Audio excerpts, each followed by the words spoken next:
نو سړی په یو وخت په باندې کوږ را کوږ شي دغې ته ویل کېږي سټاګر یا دغه بلاول بټو خبره چې کام په ټانګ رہی ہے بالکل د دې مق مطلب دی خپې رپېدل دا دواړه معنی دي د سټاګر. عمران خان is staggering د عمران خان خپې رپېږي.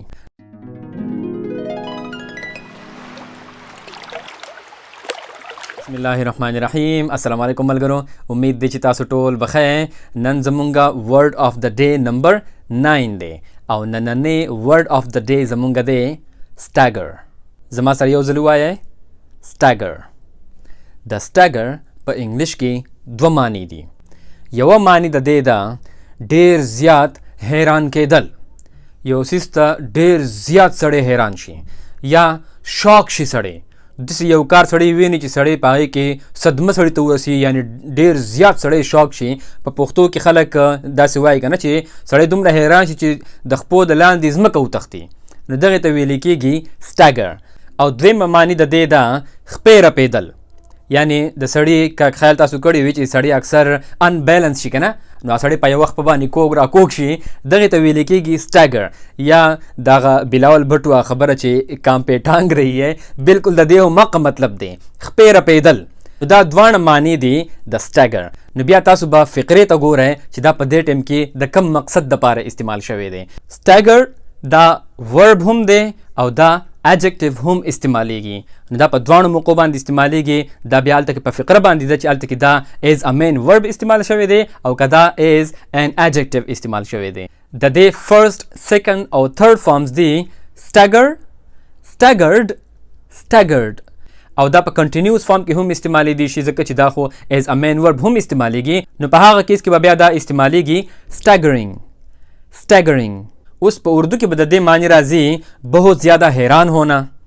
کله چې موږ د دې دغه حیرانتیا والا د معنی ذکر کوو نو بیا به څه راځي بہت زیادہ حیران ہونا یا بہت بڑا صدمه پہنچنا. یا دغه شانتي که فرض که د خپو رپېدو والا شي نو په اردو کې به بیا د دې معنی راځي لړخړانا یا ډګمګانا. دا دواړه ټکي راځي. لړخړانا هم دغې ته وایي چې د سړي خپې رپېږي یا سړی انبیلنس شي او راغورځېدو والا یي کوږ وږ ګرځي، دغې ته هم لړخړانا وایي او ډګمګانا ورته هم وایي. اول به موږ کوو د دې سینونیمز. سینونیمز هغه ټکو ته ویل کېږي کم چې یو شانتي معنی لري. نو اوس د سټاګر کم چې دا ډېر زیات حیران کېدل دي د دې دپاره به بیا سینونیمز راځي. تاسو ته ما اوس ووایي چې سرپرایز چې سړی ډېر زیات حیران شي، یو خو عام سرپرایز وي. د سټاګر مطلب دی ډېر زیات حیران کېدل. د دې دپاره بل ټکي راځي اپال. اپال هم ویل کېږي ډېر زیات حیران کېدو ته. او بل یو ټکي هم راتلی شي سټن. سټن هم ویل کېږي ډېر زیات حیران کېدو ته. او یو بل ټکي هم راتلی شي مارول.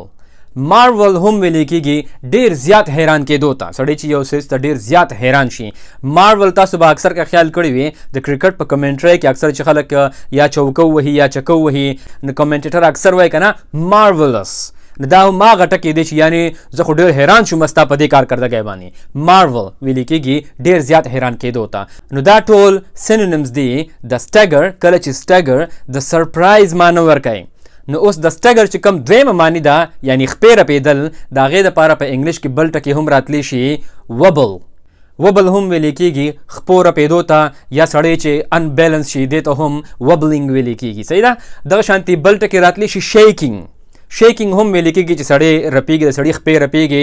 که فرض کا یو بیټسمین چېرته شعیب اختر ته به مخکې ولاړو د هغه به بیا د یېرې نه خپې رپېدې، دغې ته ویل کېږي شیکینګ یا وبلینګ ورته هم ویل کېږي او سټاګر ورته هم ویل کېږي. نو دا خو شوه ټول د دې سینونیمز. ښه اوس راځو د دې انټونیمز له. د دې په انټونیمز کې به هغه ټکي راځي کوم چې د دې الټه معنی ورکوي، اپوزټ معنی ورکوي. نو اوس د دې په انټونیمز کې به یو ټکي راتلی شي ایموشنلیس. ایموشنلیس یا ان ایموشنل.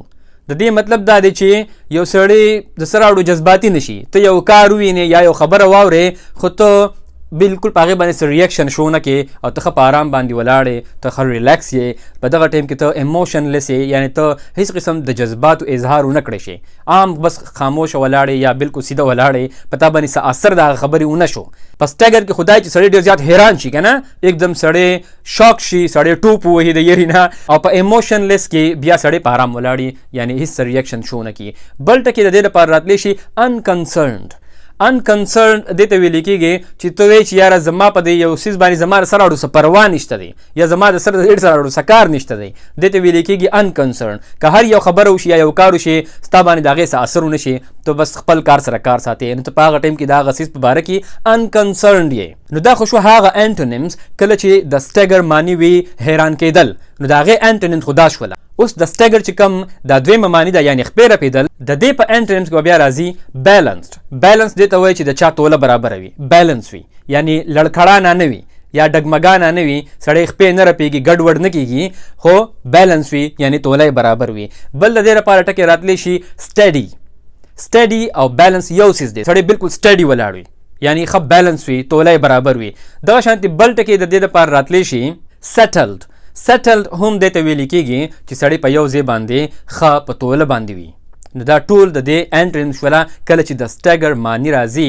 خپې رپېدل کام پہ ٹانگ رہی ہے صحیح ده ښه اوس راځو example sentences لا I was staggered at the fuel prices زه د تیلو یعنی د پټرولو قیمتونو ته حیران وم ډیر زیات حیران وم I was staggered کله چې تاسو واورئ چې پټرول بیا ګران شوی دی او سړی چې هغه نوې قیمت چېرته پټرول سټیشن ته لاړ شي او بورډ وګوري چې نن په دې قیمت باندې دی نو په هغه ټایم کې سړی حیران شي ډېر زیات حیران شي نو هغې ته ویل کېږي staggered I was staggered at the fuel prices the cost of a one night stay at the hotel in Murray staggered me د یوې شپې خرچه په مری کې په هوټل کې د یوې شپې خرچې زه شاک کړم زه ډېر زیات حیران کړم ځکه چې تاسو ته پته ده چې په مری کې د یوې شپې 30 هزار روپۍ کله کله اخلي نو سړی په هغه ټایم کې شاک شي سړی حیران شي د سړي د خپو د لاندې ځمکه وتښتي نو دغې ته به بیا ویل کېږي staggered I was staggered نو دا خو هغه اگزامپلز په کم کې چې د Staggered معنی وي ډېر زیات حیران کېدل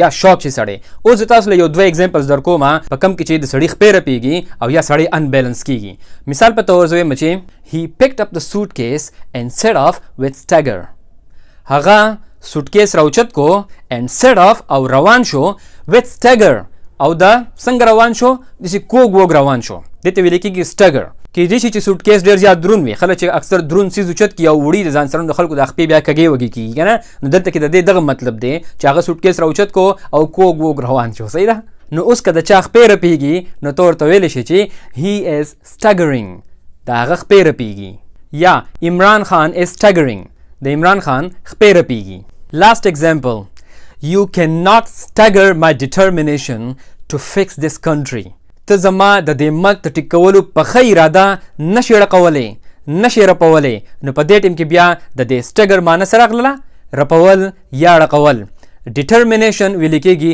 په ښې ارادې ته پکه اراده که زمونږ په دې پیج باندې زمونږ د پاکستان پیپل پارټۍ څوک فالوورز یي زه د هغوی نه معذرت کوم ما چې تاسو ته دا کم اگزامپل درکو دا مې صرف د دې لپاره درکو چې دغه شانتې به تاسو ته ښه صحیح یاد شي زما مقصد په چا پسې خندا او مسخره نه وه بلکې زما مقصد صرف او صرف تاسو ته لیسن درکولو یا تاسو په دې ټکي باندې پوهه کولو زمونږ دا پیج بالکل سیاسي نه دی مونږ کله هم دلته کې په سیاست باندې خبرې نه دي کړي زما امید دی چې تاسو به په دې ټکي باندې ښه صحیح پوه شوي یې د نن نه پس تاسو کوشش کوئ چې دا تاسو په عام ژوند کې په خپلو خبرو کې استعمالوئ همدغه شانتې به دا تاسو ته یادېږي انشاءالله په نیکسټ ویډیو کې به بیا میلاویږو لایک او شیر د نه هېر نشي او ټول زموږ د یوټیوب چینل خامخا سبسکرایب کړئ ټول د خپل ځان ډېر خیال ساتئ د الله په امان